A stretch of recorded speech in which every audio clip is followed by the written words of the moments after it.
আরও কিছু অসমাপ্ত কাজ করার জন্য বোধহয় আল্লাহ তাকে বাঁচিয়ে রেখেছেন, এবং সেই অসমাপ্ত কাজ করার জন্যই তিনি এখন এই যে দাম্ভিকতা দেখাচ্ছেন, ছটফট করছেন, দেশে আসার জন্য চেষ্টা করছেন, জড়িত করছেন। আপনারা লক্ষ্য করবেন যে 1/11-এর সময় একবার শেখ হাসিনা দেশের বাইরে চলে গেলেন। তো উনি গেলেন চিকিৎসার জন্য। এর কারণ হলো 21 আগস্টের যে গ্রেনেড হামলা হয়েছিল বিএনপির জমানাতে, এই গ্রেনেড হামলাতে তার একটা কান সম্পূর্ণ নষ্ট হয়ে যায়।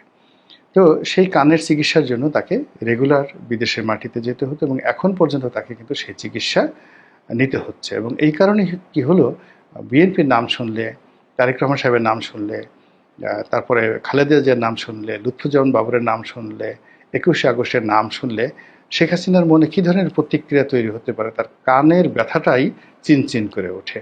তো ওই সময়টাতে কানের চিকিৎসা করার জন্য তিনি দেশের বাইরে গেলেন 1/11-এর সময়, এবং সরকার তখন প্ল্যান করলো যে বেগম জিয়াকেও পাঠিয়ে দেবে আর শেখ হাসিনাকেও আসতে দেওয়া হবে না, -2 ফর্মুলার নেতৃত্ব, মানে তখন তারা সেটা বাস্তবায়ন করার জন্য সর্বোচ্চ শক্তি প্রয়োগ করলো। কিন্তু শেখ হাসিনা সেটাকে চ্যালেঞ্জ জানালেন, এবং ওই সময়টিতে তিনি ব্রিটিশ এয়ারওয়েজে করে যেভাবে ঢাকা এয়ারপোর্টে এসেছিলেন, তারপরে তিনি আত্মসমর্পণ করেছিলেন, জেলে গিয়েছিলেন, সে এক ইতিহাস। তো কাজেই শেখ হাসিনাকে কেউ যদি কাপুরুষ মনে করেন বা মহিলা মনে করেন, কেউ যদি তাকে ভীরু মনে করেন, তারপরে তিনি ভারত থেকে আর আসবেন না, আমার কাছে এটা 50-50 রাখাটাই বেটার।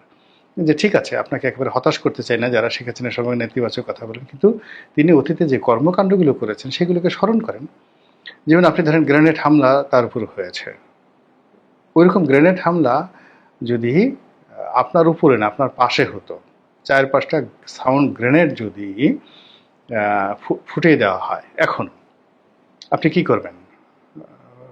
প্রাণান্ত চেষ্টা করবেন দৌড়ে পালানোর জন্য। পালানোর সময় আপনার পায়ের জুতা খুলে যাবে, আপনার প্যান্ট খুলে যাবে। অনেক দূর যাওয়ার পরে আপনি দেখবেন আপনি জাঙ্গিপুরে ঘুরে আছেন, জাঙ্গিপুরে দৌড়াচ্ছেন, শুধুমাত্র সাউন্ড গ্রেনেড। আর অরিজিনাল সে আরজেস গ্রেনেড যেটা শেখ হাসিনার উপর প্রয়োগ করা হয়েছে, সেটা হলে তো আপনি সঙ্গে সঙ্গে মরে যেতেন, জ্ঞান হারিয়ে ফেলতেন। এবং ওখানে দেখেন যত মানুষ চোখের সামনে 18 জন না 30 জন কতজন সেখানে ছিন্ন বিচ্ছিন্ন হয়ে গেছেন সেই গ্রেনেড হামলায়, হাজার হাজার মানুষের শরীরে স্প্লিন্টার। তো ওর মধ্যে শেখ হাসিনা একেবারে সুন্দরভাবে হেঁটে হেঁটে এসে তিনি গাড়িতে উঠলেন, আবার সেই গাড়িতে উঠে সেটার প্রতিবাদ জানানোর জন্য পার্লামেন্টে তিনি বক্তব্য দেওয়ার চেষ্টা করলেন, ক্যান্টনমেন্টে দেওয়ার চেষ্টা করলেন। মানে দিস ইজ শেখ হাসিনা, যাকে দমানো যায়নি।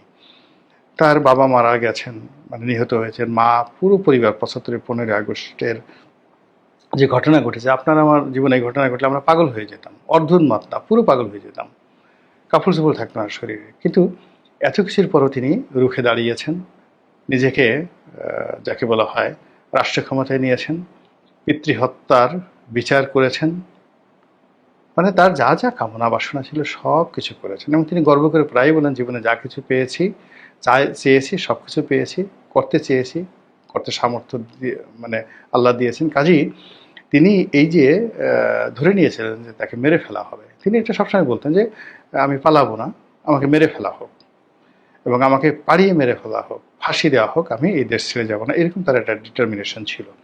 কিন্তু সামহাও তিনি গেছেন, পালিয়ে গেছেন, হেলিকপ্টারে উঠে গেছেন, আপনি যেভাবে বলেন না কেন, তিনি বেঁচে আছেন। তো তার কাছে মনে হচ্ছে যে তিনি বেঁচে আছেন, এটা বিধাতার একটা আশীর্বাদ, আল্লাহর একটা ইঙ্গিত।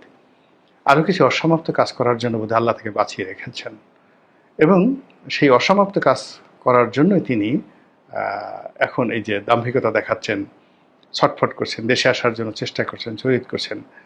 তো এটা সঙ্গত কারণে আওয়ামী যারা বিরোধী শক্তি, তাদের জন্য একটা ব্যাড সিগন্যাল। শেখ হাসিনা এমনি খুবই অস্থির প্রকৃতির, খুবই জেদি, এবং এটা বঙ্গবন্ধু নিজেও বলেছেন যে তার এই মেয়েটা অসম্ভব জেদি। এবং এই সকল জেদি মানুষ যারা পুরুষ এবং নারী, তারা বুড়ো হয়ে গেলে আরও বেশি জেদি হয়ে যায়। আপনি দেখবেন যে সারা জীবন যে মহিলা বা যে পুরুষ ক্যাটক্যাট করতেন, ঝগড়াঝাটি করতেন, বুড়া হওয়ার পরে সে লোকজন নাই, মরে গেছে, বুড়ি মরে গেছে বা বুড়া মরে গেছে, একা একা সে রুমের মধ্যে বসে বসে সারাদিন ক্যাট করতেই থাকে। এরকম জেদ এদের যায় না, এদের যত বুড়ো হয় তত জেদ বাড়তে থাকে। তো শেখ হাসিনা এখন যেখানে আছেন, তিনি ভারত রীতিমতো অত্যাল এবং অস্থির করে ফেলছেন যে ঠিক আছে, তোমরা আমাকে সাহায্য করতে পারলে করো, না পারলে আমাকে ছেড়ে দাও, আমি আমার মতো যাই, আমি যদি মরি বাংলাদেশে গিয়ে মরবো, আমি সীমান্ত দিয়ে চলে যাব, টুস করে ঢুকে পড়বো, অথবা তোমরা আমাকে এয়ারপোর্ট পর্যন্ত পৌঁছে দাও। তো এই জিনিসগুলো না প্রতিদিনই এটা নিয়ে কিন্তু ভারত উত্তপ্ত হচ্ছে। ভারতের উত্তরপাড়া, দক্ষিণ পাড়া, সাউথ ব্লক, নর্থ ব্লক, সব প্রতি মুহূর্তে এখন শেখ হাসিনাকে নিয়ে আলোচনা হচ্ছে। বিহারে আলোচনা হচ্ছে, উড়িষ্যাতে আলোচনা হচ্ছে, ওখানে মুসলিম কমিউনিটির মধ্যে আলোচনা হচ্ছে, মোদি বিরোধীদের মধ্যে আলোচনা হচ্ছে। এর মধ্যে মোদি যেভাবে তাকে যাকে বলা হয় ওন করে রেখেছে, এবং যেভাবে তাকে প্রোটোকল দিয়ে যাচ্ছে, এবং যেভাবে ডক্টর মোহাম্মদ ইউনূসকে এখনও পর্যন্ত, এইবার ধরেন ডোনাল্ড ট্রাম্পের সাথে দেখা হবে বা ডক্টর মোহাম্মদ ইউনূসের সাথে দেখা হবে, এই জন্য নরেন্দ্র মোদী সেই জাতিসংঘ অধিবেশনে গেলেনই না। তো তিনি বাংলাদেশকে একটা জিদ হিসাবে ভারত বা দিল্লি এই মুহূর্তে গ্রহণ করেছে, এবং সেখানে এই যে শেখ হাসিনার যে জিদ, এই জিদগুলো যদি আমরা সম্মিলিতভাবে মোকাবেলা করতে না পারি, তাহলে দেখা যাচ্ছে যে শেখ হাসিনা যে জিনিসগুলো করতে চাচ্ছেন সেটা যে আপনার আমার মাথার উপর বজ্রপাত হিসেবে আসবে না, এই কথা দিব্যি করে বলার কোনো স্কোপ নাই। মহান আল্লাহ আমাদের দেশের জন্য যেটি কল্যাণকর হয়, ভালো হয়, সেটি করার তৌফিক দান করুন এবং সেটি করুন। আসসালামু আলাইকুম রহমতুল্লাহি ওয়া বারাকাতুহু।